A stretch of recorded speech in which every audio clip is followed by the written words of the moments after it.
All right, so Dom, you were asking for my quick take on Raidlight shoes.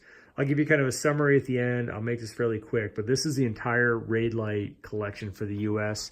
Men's in the front here, and then women's in the back, same styles.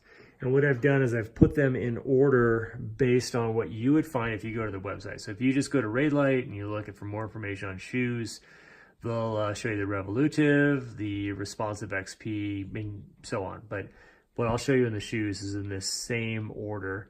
The Revolutiv is, meant to be their premium shoe, and I forget the price points. I have all these materials elsewhere, but so quick things to note: really deep lugs on this shoe.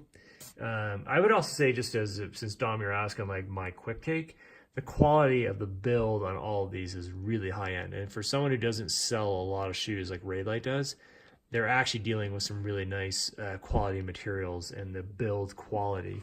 Quite often you get put into factories, and I guess I should say I used to be the product manager for Solomon for all the footwear, apparel, and bags and packs for North America. So if I start spewing off on factory stuff, that's why. But it can be really hard to get into good factories when you have low minimums, and these guys will be in low minimums. At their best day, they just don't match up compared to the production of other shoe companies. So to have the quality they have is a testament to their attention to detail.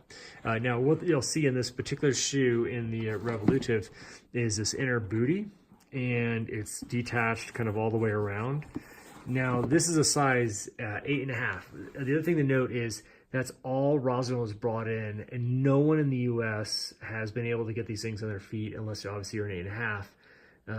And apparently we have 2 people in our group that are 8.5. So we have a fairly high percentage rate of this size, but Raidlight has not been able to get them out for field testing as a result. So there's limited feedback. Meanwhile, they've been out selling them. Anyways, I'm off on a bit of a tangent. High quality materials, inner booty, quick lace system here. This is the women's colorway that they brought in for the US, so you can see it. Now, one thing I would say about the shoe, when you pick it up, I guess my gut reaction is like, wow, that tread, the sole feels awesome. This feels crazy stiff to me. I'm not quite sure what this will be like when I was actually running in it. This part here, the inner booty, feels really comfortable.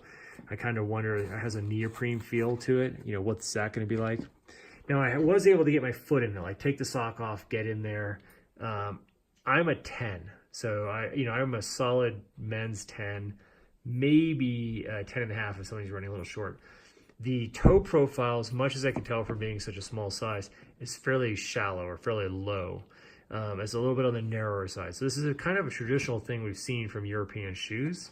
I don't know about the women's, obviously, but if that's the case, considering the trend in the US, and I guess one further detail about myself and Dom is we opened up Park City Running Company together with some friends, and so I've obviously been like looking at a lot of shoes and have a sense of what people are buying or retail.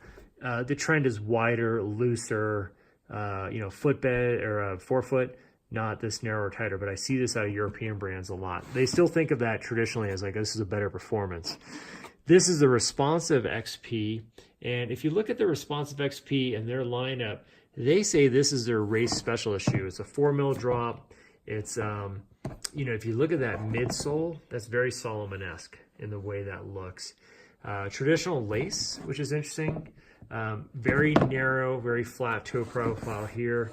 And though this is not as deep a tread as the Revolutiv, which is over here at 6mm, this is actually a ton of tread.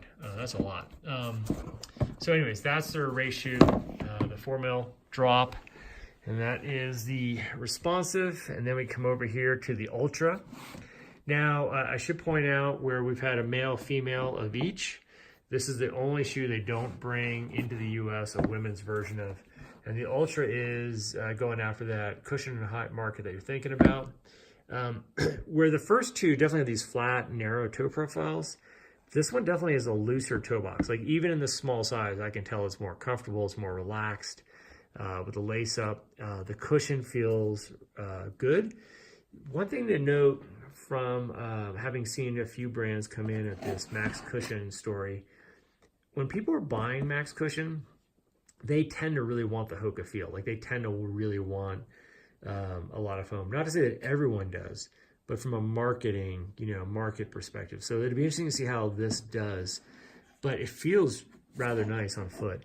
And then when we get over here to the Responsiv Dynamic, the Responsiv Dynamic is, I guess in some ways, is their price point shoe, but some things that you notice about it is it goes back to the lower profile narrow toe box. It has a really long tongue, and it just feels looser and softer in the upper, just the amount of foam they're putting in here into the heel counter and along the midfoot.